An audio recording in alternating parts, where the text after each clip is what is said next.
एक व्यक्ति ने शिला प्रभुपाद से बोला, प्रभुपाद जी, स्वामी जी, आप अपने प्रवचन में जप करने की बात कर रहे थे, but rather than chanting I like counting. मुझे जप करना अच्छा नहीं लगता, मैं गिनती करता हूं, 1 2 3 4 5 6 ऐसे अपने मन को लगाता हूं। प्रभुपाद कहते हैं, when you become tired of counting then chant. जब गिन के थक जाओ तभी जप करना शुरू कर देना। तो प्रभुपाद जी किसी भी प्रकार के व्यक्ति से मिल रहे थे, उसकी मानसिकता को देख रहे थे, उसकी मानसिकता को देखते हुए उसको उत्तर दे रहे थे। एक व्यक्ति ने बोला, प्रभुपाद जी, आप कहते हो ये 3 गुण हमारी बाधा है, 3 गुण हमको इतना परेशान क्यों करते हैं? प्रभुपाद ने कहा, गली में जाते हैं तो कुत्ते क्यों भौंकते हैं हमारे पीछे, क्यों भागते हैं हमारे पीछे?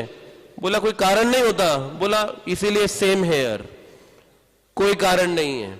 जब आप इस भौतिक जगत में आओगे तो 3 गुण आपको परेशान करेंगे।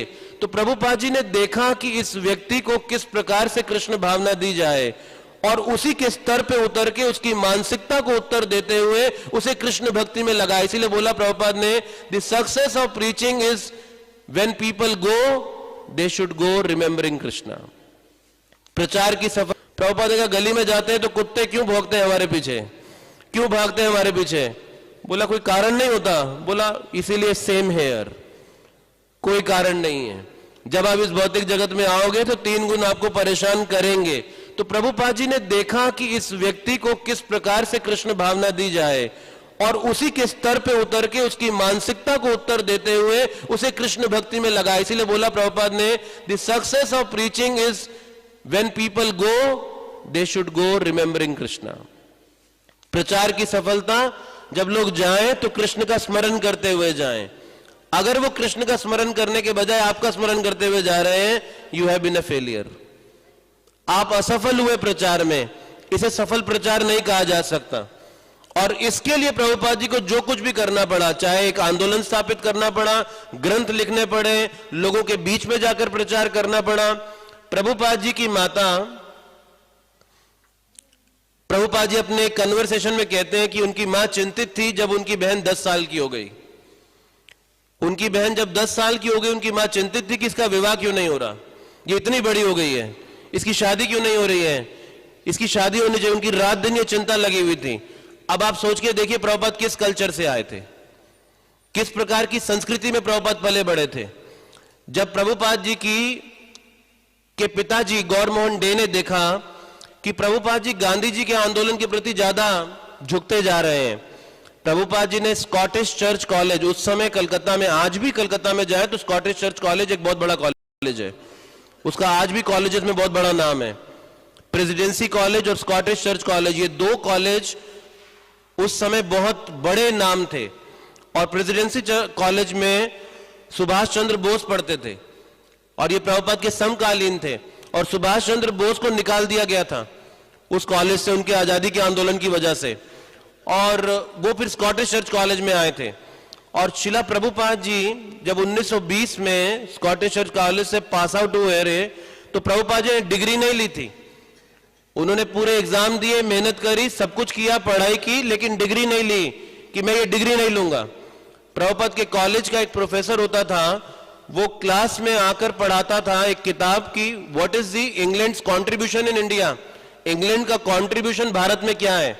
और प्रभुपाद इस बात को देखकर बड़े अपसेट होते थे और प्रभुपाद इस बात को देखकर बड़े चिंतित होते थे कि ये व्यक्ति कैसे ब्रेन वॉश कर रहा है भारतीयों का। और किताब भी लिखा था उसने, England's contribution in India. Prabhupada ने इंग्लैंड में जाकर कृष्ण भावनामृत स्थापित किया और बताया कि इंडिया का कॉन्ट्रीब्यूशन क्या है इंग्लैंड के अंदर। तो प्रभुपाद जी अब गांधी जी के आंदोलन के लिए इतने प्रेरित थे कि उनके पिताजी चिंतित हो रहे थे कि अगर ये ज्यादा झुकता जाएगा गांधी जी के आंदोलन की तरफ, तो जिस उद्देश्य को इसने हल करना है वो कैसे होगा। क्योंकि प्रभुपाद के बारे में ये प्रेडिक्शन थी, ये प्रेडिक्शन थी कि ये एक साधारण नहीं है। उनके एक सहयोगी प्रभुपाद जी के रूपेन मित्र, वो अपने एक इंटरव्यू में कहते हैं कि मैंने एक बार अभय को देखा, आकाश की ओर देखकर कई घंटों तक सोच रहा था कुछ अभय। तो मैंने अभय से जाकर बोला, अभय तुम क्या सोच रहे हो आकाश में देखकर, क्या क्या गिन रहे हो, क्या सोच रहे हो। तो अभय ने कहा, प्रभुपाद जी ने कहा कि जो काम मैं कर रहा हूं मैं इसके लिए नहीं बना हूं, जो मैं काम यहां कर रहा हूं मैं उसके लिए नहीं बना हूं, मुझे कुछ और करना है, मैं कुछ और करने के लिए आया हूं। तो प्रभुपाद जी के बारे में ये प्रिडिक्शन थी और गौर मोहन डे इस बात से चिंतित थे कि ये गांधी जी की तरफ ज्यादा अनुराग रख रहा है। और प्रभुपाद जी का गांधी जी की तरफ अनुराग रखने का कारण क्या था? प्रभुपाद जी ने देखा कि उनकी सरलता और साथ में वो हमेशा भगवत गीता रखते थे। प्रभुपाद इन दो चीजों से गांधी जी के चरित्र से प्रभावित थे और प्रभुपाद जी चाहते थे कि जब भारत आजाद होगा तो भारत जब आजाद हो तो आजादी के बाद भगवत गीता को, इनकी शिक्षाओं को भारत देश में स्थापित किया जा सके, इसलिए प्रभुपाद जी गांधी जी के प्रति आकर्षण रखते थे। इस कारण से उनके प्रति आकर्षण था उनका। अब वो प्रभुपाद जी के पिताजी ने सोचा इनका विवाह कर देना चाहिए और प्रभुपाद जी के पिताजी ने उनके लिए राधा रानी देवी का चुनाव किया विवाह के लिए। प्रभुपाद जी शादी नहीं करना चाहते थे और प्रभुपाद जी को एक लड़की ने प्रपोज भी किया था और वो प्रभुपाद जी के मोहल्ले में ही रहती थी और वो प्रभुपाद जी जब मृदंग बजाते थे तो उस मृदंग से बड़ी प्रभावित थी और वो देखने में बड़ी सुंदर थी। तो प्रभुपाद जी ने कहा अगर मुझे शादी करनी है तो मैं इससे करूंगा। तो प्रभुपाद जी के पिताजी ने बोला कि देखो, ये अगर प्रभुपाद जी के पिता ने सोचा अगर इससे शादी करेगा तो सन्यास लेना बड़ा मुश्किल हो जाएगा, इसका बेहतर है ये इसी से शादी करे ताकि जो ये करने के लिए आए वो कर सके।